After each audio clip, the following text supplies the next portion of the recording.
Bonjour, alors aujourd'hui il neige, j'ai donc décidé pour fêter ça de vous lire des extraits d'un très gros livre que je viens de finir qui s'appelle Démocratie, histoire politique d'un mot aux États-Unis et en France. C'est de Francis Dupuy-Derry. C'est dans le cadre de l'écriture de mon nouveau spectacle qui s'appelle Chara Canon. Et voilà, vu les gros livres que je lis, je pense que ça va être super drôle. Je vais pouvoir booker des zéniths et appeler Rire et Chanson. Euh, voilà, ce livre explique qu'on ne vit pas en démocratie, euh, mais qu'on vit en république et en aristocratie élective. Alors voilà, ça m'a intéressée parce que je me suis dit, ah en fait, on ne vit pas en démocratie alors qu'on croit vivre en démocratie. Qu'est-ce qu'on apprend à l'école? Voilà, donc je vais vous en lire des extraits. Alors ce livre explique que jusqu'au milieu du 19e siècle, démocratie n'avait pas le sens que ça a aujourd'hui. Si démocratie est d'abord un terme repoussoir, l'élite politique commence à s'en réclamer vers le milieu du XIXe siècle, mais en lui en attribuant un sens nouveau. Il ne fait plus référence au peuple assemblé pour délibérer librement, mais désigne au contraire le régime libéral électoral jusqu'alors nommé République. Dans ce régime, maintenant appelé démocratie, une poignée seulement de politiciens élus détiennent le pouvoir, même s'ils prétendent l'exercer au nom du peuple souverain. Déclaré souverain, ce dernier n'a plus d'agora où s'assembler pour délibérer des affaires communes. Jean-Paul Marat expliquait que c'est en travestissant le sens des mots que les princes parviennent à détruire l'horreur qu'inspire l'image nue des forfaits et de la tyrannie. Alors, après, il parle de l'agoraphobie politique, qui est la peur de la démocratie directe. Alors, pourquoi les personnes qui ont décidé du régime politique dans lequel on vit ont décidé de ne pas faire une démocratie directe? C'est parce qu'ils avaient peur de la population. Alors, parce qu'ils se disaient qu'en démocratie directe, les pauvres, presque toujours majoritaires, opprimeraient les riches, presque toujours minoritaires. Et ça, c'est pas faux. On vient d'apprendre aujourd'hui que 26 milliardaires sont aussi riches que la moitié de la population mondiale. Donc c'est vrai que si on était en démocratie directe, peut-être que les pauvres opprimeraient les riches, ce qui n'est pas le cas aujourd'hui.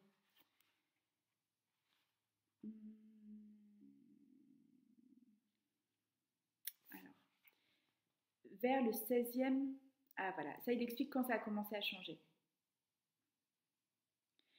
Les communautés d'habitants perdent peu à peu de leur autonomie politique, non pas en raison d'un dysfonctionnement de leurs pratiques démocratiques qui se poursuivent d'ailleurs dans certains cas jusqu'au XVIIIe siècle, mais plutôt en raison de la montée en puissance de l'État, de plus en plus autoritaire et centralisateur.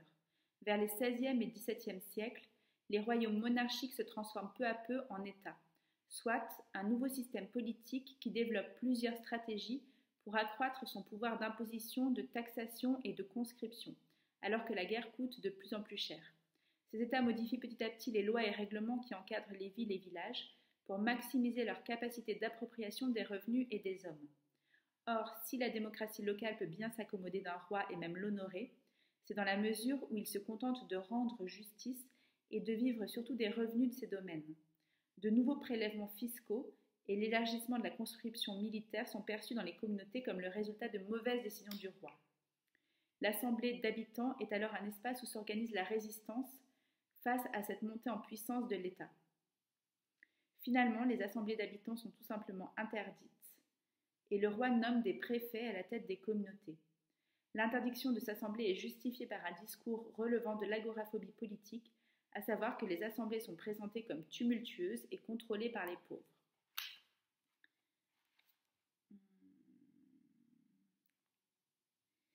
Ensuite, il y a un passage qui est assez intéressant qui raconte comment les communautés amérindiennes qui ont été colonisées étaient, elles, démocratiques. Le pouvoir politique était détenu par l'Assemblée. Conscient que les pratiques démocratiques d'assemblées délibératives ont été très répandues dans le monde, l'anthropologue Marcel Détienne insiste sur l'importance de contester une opinion fort répandue dans les États-Unis d'Europe et d'Amérique que la démocratie est tombée du ciel une fois pour toutes en Grèce et même sur une seule cité, Athènes. Comme le rappellent aussi l'anthropologue David Graeber et l'économiste Amartya Sen, la pratique de s'assembler pour délibérer au sujet des affaires communes a existé un peu partout, y compris en Europe au Moyen Âge et dans les siècles suivants, et dans les territoires que l'Europe a conquis et colonisés. En gros, l'Europe a prétendu imposer des démocraties à des pays qui étaient probablement plus démocratiques.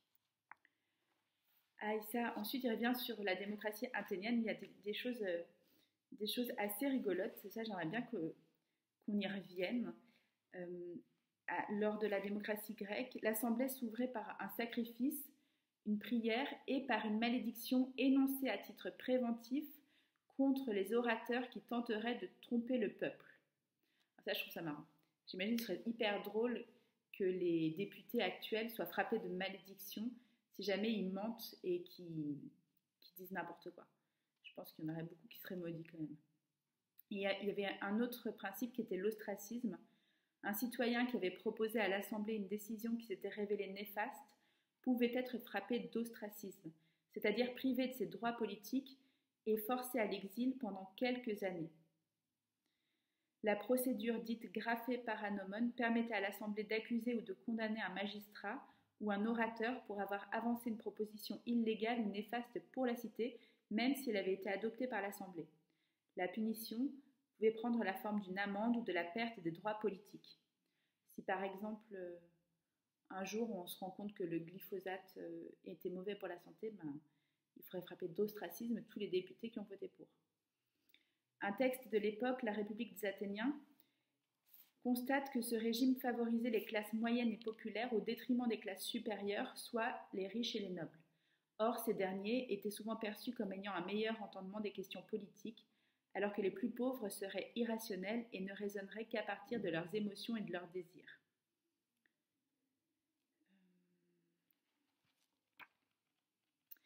À partir de ce moment-là, commence à émerger la notion de vertu. En gros, les riches sont plus riches, donc ils sont plus vertueux, plus intelligents et plus aptes à décider de ce qui est bien pour tout le monde.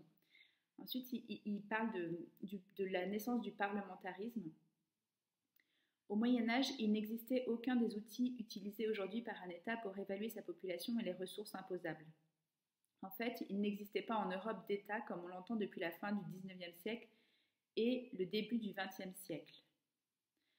Voilà pourquoi les rois ont mobilisé les nobles pour les aider à prélever des impôts. La représentation a été graduellement introduite en Europe par les monarques, non pas avec l'intention de favoriser les droits des peuples, mais comme le meilleur moyen de lever de l'argent.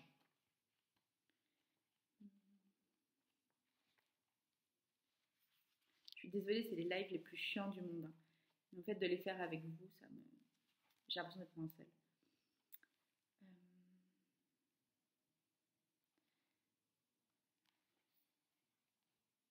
Ensuite, il parle du fait que nous sommes des êtres de fiction.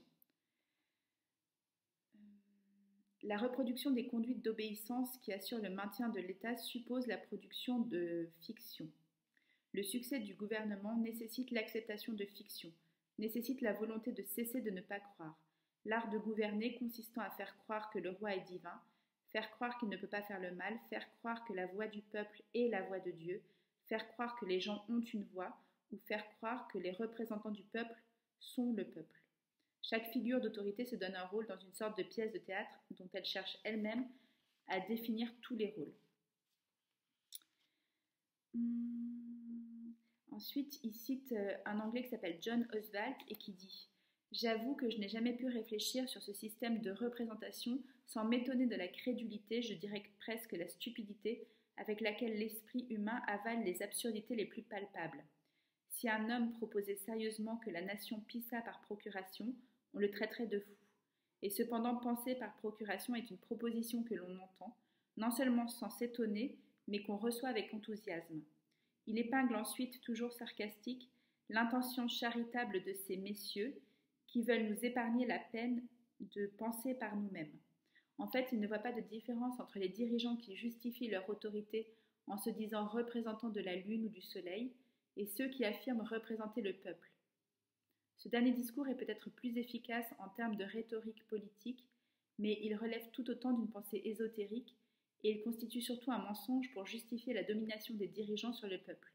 Depuis la Révolution, les politiciens élus qui gouvernent la France ne firent aucune difficulté de reconnaître la souveraineté du peuple, pourvu que l'exercice de cette souveraineté leur fût confié.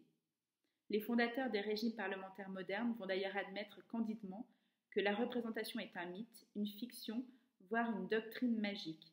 Maximilien Robespierre, qui participe au renversement de la monarchie française, déclare que c'est seulement par fiction que la loi est l'expression de la volonté générale. Toute loi que le peuple en personne n'a pas ratifiée est nulle. Ce n'est point une loi. Le peuple anglais pense être libre, il se trompe fort. Il ne l'est que durant l'élection des membres du Parlement.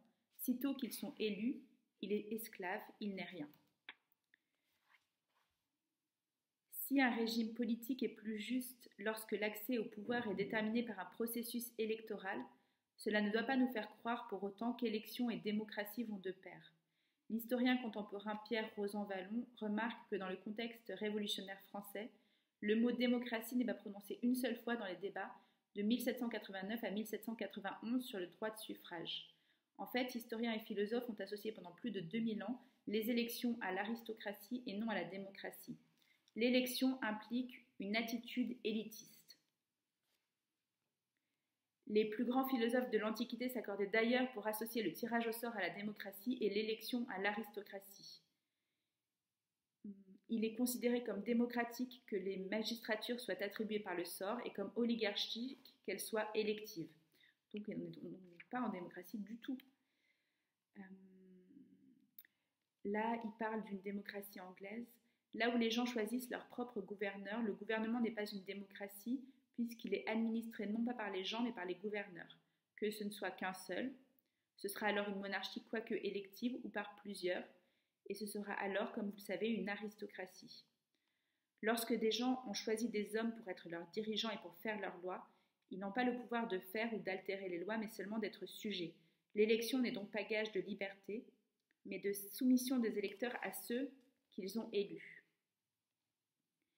Certes, les chefs patriotes n'ont pas osé nommer officiellement aristocratie les régimes qu'ils fondaient, préférant utiliser le mot république.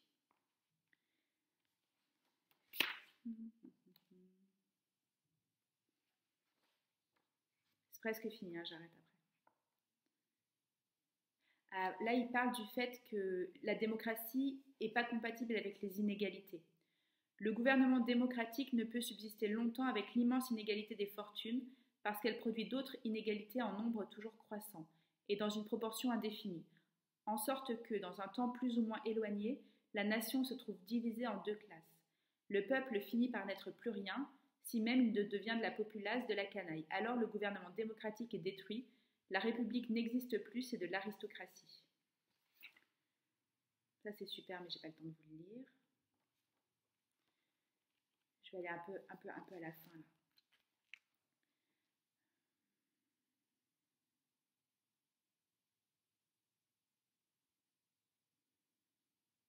C'est aux États-Unis qu'a été introduite cette idée constitutive de la démocratie moderne, son association avec l'aliénation du pouvoir, puisque celui dont émane le pouvoir et qui en principe le possède, le peuple, en est nécessairement privé. Cette propagande sert aussi évidemment à faire croire au peuple que les dirigeants le gouvernent pour son bien. Glorifier le peuple en le déclarant souverain est une façon efficace de le séduire. Dans la perspective de l'agoraphobie politique, le peuple est d'ailleurs perçu comme aisément manipulable et facile à séduire.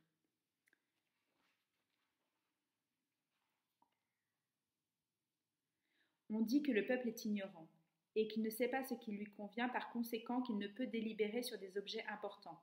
Le peuple est ignorant. Le peuple est ignorant, je le reconnais bien là le langage des despotes. Non, le peuple n'est pas ignorant, non, et vous ne le dites que parce que vous voudriez qu'il le fût. Ça, c'est une citation de Robert. Ah oui, il parle de mandat impératif.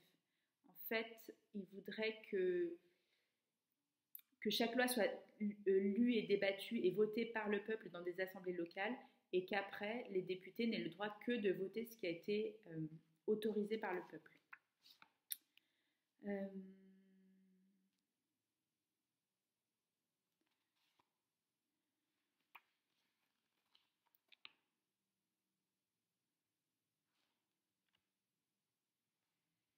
Quand Napoléon s'est élevé, ce fut pour la liberté, pour le peuple, pour la France.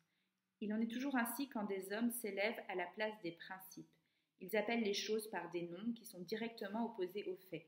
et il devient nécessaire d'insister à leur sujet, avec énergie et emphase en proportion égale à la fausseté des prétentions et des dangers de détection. Le pouvoir d'un homme ne peut être converti en démocratie simplement en l'appelant démocratie.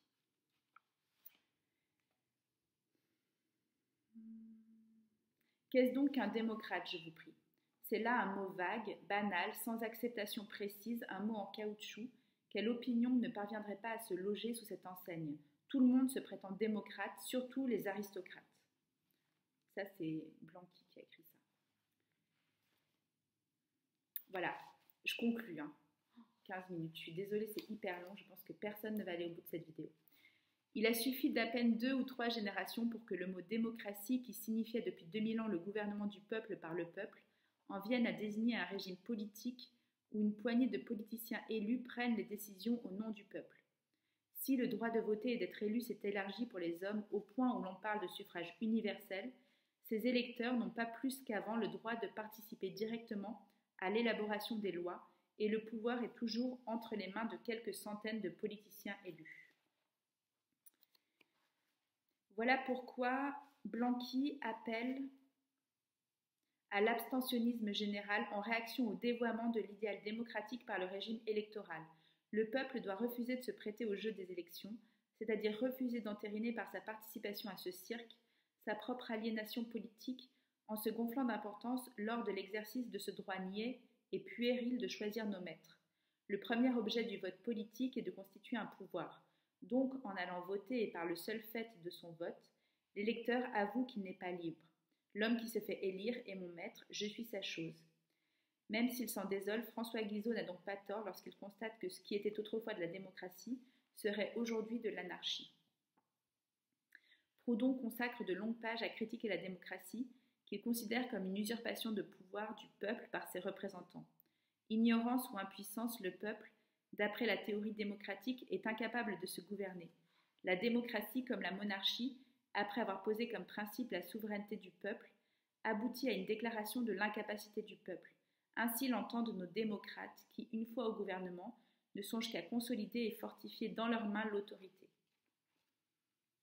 Rappelons les axes principaux du discours de l'agoraphobie politique. Le peuple ne doit pas être libre de gouverner car il est irrationnel, trop facilement manipulé par des démagogues et se compose de factions qui ne sont motivées que par la défense de leurs propres intérêts. Comme les pauvres sont à la fois les plus irrationnels et la faction majoritaire, ils risquent d'imposer leur pouvoir à l'ensemble et de spolier ou même de massacrer les riches qui, eux, sont rationnels et raisonnables.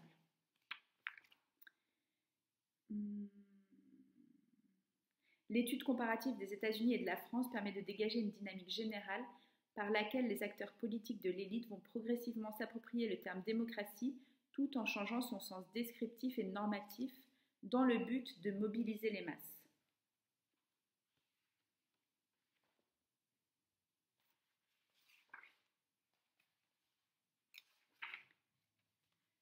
Ensuite, il y a un passage très intéressant sur l'Afrique. Il parle de la démocratie au Sénégal. La démocratie a eu une très longue tradition en Afrique, même si le mot n'était pas utilisé pour désigner les multiples formes délibératives de la palabre, alors que les membres des villages ou des tribus se rassemblaient pour discuter des affaires communes, prendre des décisions ou trancher un différend. Nelson Mandela deviendra le premier président noir de l'Afrique du Sud après la fin de l'apartheid. Il discute dans son autobiographie Un long chemin vers la liberté des réunions locales de sa jeunesse. Quiconque voulait prendre la parole pouvait le faire. C'était la démocratie dans sa forme la plus pure.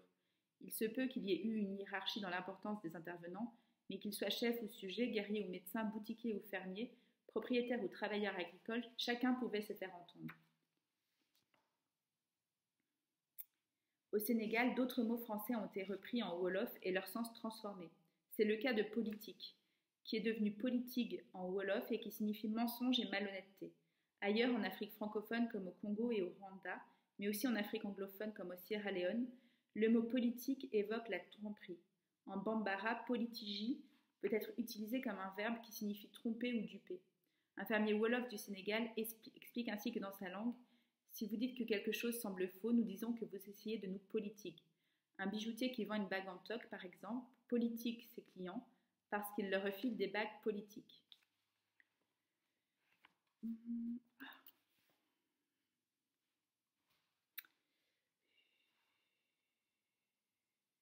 Ah voilà, je termine, hein. La démocratie directe était là avant la modernité occidentale et son État, son capitalisme, son patriarcat, son racisme. La modernité a écrasé la démocratie qui s'est réfugiée dans des espaces autonomes et des instants volés aux dominants. Elle réapparaît souvent au grand jour et le démos assemblé peut se transformer en plèbe turbulente qui prend la rue pour contester les élites politiques et économiques. Quelques ambitieux tentent alors de profiter de l'énergie et de la colère du mouvement de contestation pour accroître leur pouvoir personnel et leurs privilèges. Voilà. Bon, ben, j'arrête ici. Je trouve que la fin revient bien sur le mouvement des Gilets jaunes. Je vous remercie de m'avoir écouté, si vous m'avez écouté. Et puis, voilà.